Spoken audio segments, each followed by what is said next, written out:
안녕하세요. 수호쿨극장의 재미있고 기이한 옛날 이야기입니다. 오늘은 조선시대 민간에서 만들어진 이야기 모음집인 고금소총에서 한 곡지 골라서 소개 올립니다.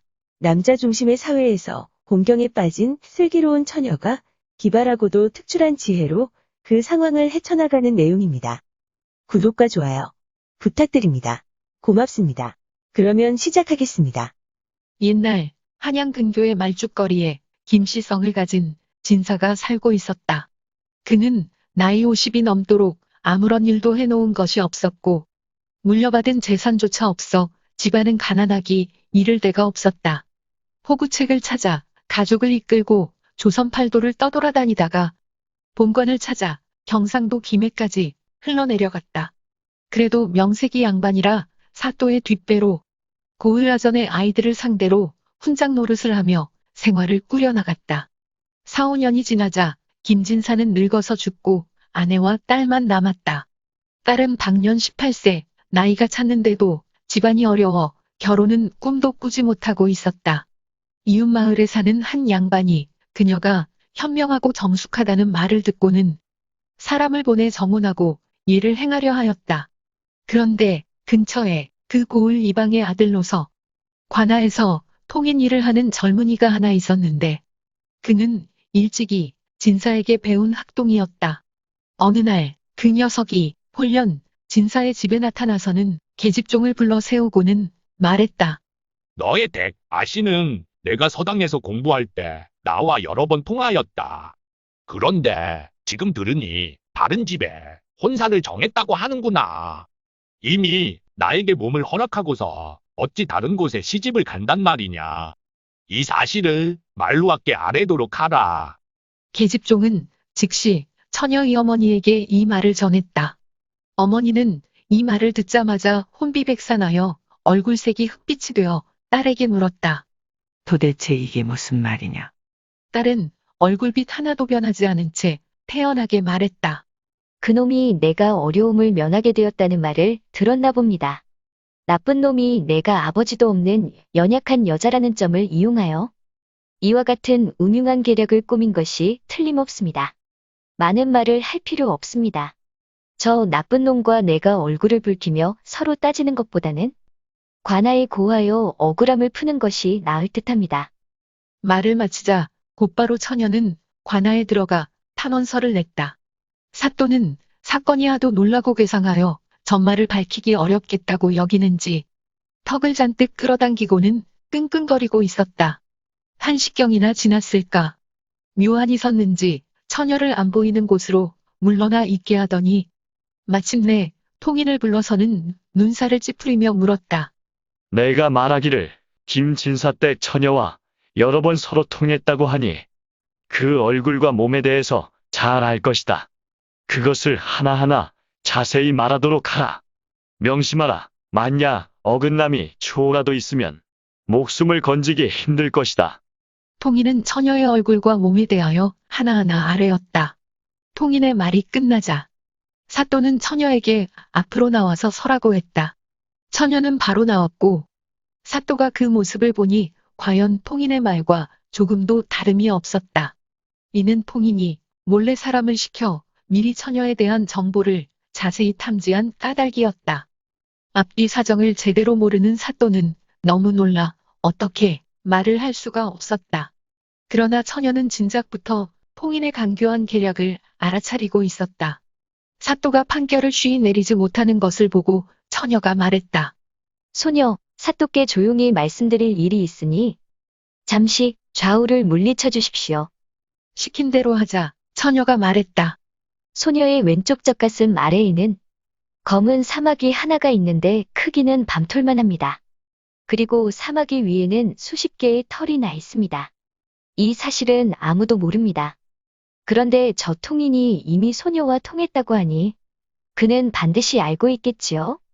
사또께서 이제 통인을 불러서 물어보소서. 사또가 좌우를 물리쳤을 때 이미 몰래 엿듣는 자가 있었다.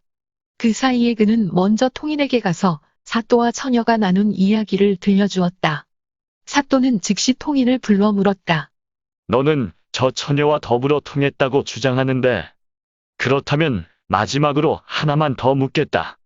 혹시 저 처녀와 상간할 때 다른 사람들이 보지 못한 곳에 어떤 흉터 비슷한 것은 없더냐? 통인이 뭘 그런 것을 다 묻느냐는 듯이 피식 웃으며 아뢰었다. 처녀의 왼쪽 젖가슴 아래에는 검은 사마귀가 하나 있는데 크기가 밤톨만 합니다. 그 위에는 털이 수십 개 나 있는데 저는 이미 경험한 바입니다. 이에 사또는 몹시 놀랐다. 그러자 처녀가 곧 저고리를 벗어 젖가슴 아래를 보여주며 말했다. 소녀의 젖가슴에는 본래부터 검은 사마귀가 없습니다. 없는 사마귀를 있다고 말한 것은 저 간악한 놈이 반드시 누군가를 시켜 저와 사또가 하는 말을 몰래 엿듣고 있을 것이기 때문이었습니다. 소녀가 사실만을 이야기했다면 엿들어서 아뢰는 것이 사실과 맞아떨어졌을 것이고, 그렇게 된다면 저놈의 술수에 빠져 오히려 틀린 판결을 내릴 수밖에 없었을 것입니다. 무슨 벌을 주어도 달게 받겠습니다만 소녀가 사또의 안전에서 거짓을 고한 것은 저놈을 제 술수에 빠지게 하려는 계략이었습니다. 이로써 본다면 아까 저놈이 소녀의 모습을 상세히 말한 것도 다른 사람을 시켜 미리 탐지하여 교묘하게 아른 것이 아니겠습니까? 사또가 무슨 말인가 하고 멍하니 있다가 홀연 환하게 깨닫고는 책상을 치며 기특하다고 처녀를 치하한 후에 곧 통인을 잡아들였다. 동원 아래에 죄인을 잡아다 놓고는 위엄을 보이며 엄하게 다스렸다. 그러자 곤장 몇 대에 통인은 엎드려 죄를 그대로 자복했다. 사또는 곧 통인에게 칼을 씌우고 단단하게 착고를 채워 하옥하라고 명을 내렸다. 통인의 아비 이방도 연저의 죄를 물어 오라를 지워 감옥에 넣었다. 이제 두 부자는 대명률에 따라 교수형을 당하거나 외딴 섬으로 유배될 것이다. 사또는 그 처녀의 재주와 아름다움이 더할 수 없음을 사랑하여서 며느리로 삼고 싶었지만 먼저 정한 혼처가 있어서 어쩔 수 없이 그 생각을 접었다. 그런데 며칠이 지나자 이상한 소문이 들렸다. 정혼을 약속한 양반네 집에서 처녀에게 흠결이 있다는 핑계로 혼약을 파했다는 것이다. 이유인즉 시집도 안 간 처녀가 가슴을 남에게 보였기 때문이라는 것이었다. 그 사연을 듣자 사또는 피식하고 한 번 웃고는 버선발로 김진사 집을 찾아갔다. 가서는 그의 둘째 아들과 혼인해달라고 요청하여 마침내 처녀를 며느리로 맞이하였다. 고금소총은 조선시대의 민간에서 만들어진 이야기 모음집입니다. 소총이란 말 그대로 우스갯소리를 모아놓은 책인데, 이 책에는 갖가지 우스운 이야기들과 음담패설이 실려 있습니다. 노골적인 성적 표현이 약간 많기는 하지만 양반 사회를 풍자한다든가 식자층의 위선적인 모습을 비꼬는 이야기를 잔뜩 담고 있습니다. 작자와 편찬자 모두 미상입니다. 앞으로 재미있고 기발한 이야기 몇 편을 골라서 틈나는 대로 여러분과 함께 즐기려 합니다. 고맙습니다. 용어 설명에 올리겠습니다. 진사는 조선시대 속과의 하나인 진사시에 합격한 사람을 말합니다. 이들은 성균관에 입학할 수 있으며 대과에 응시할 자격을 가집니다. 대과에 합격할 확률은 약 6.4%라고 하는군요.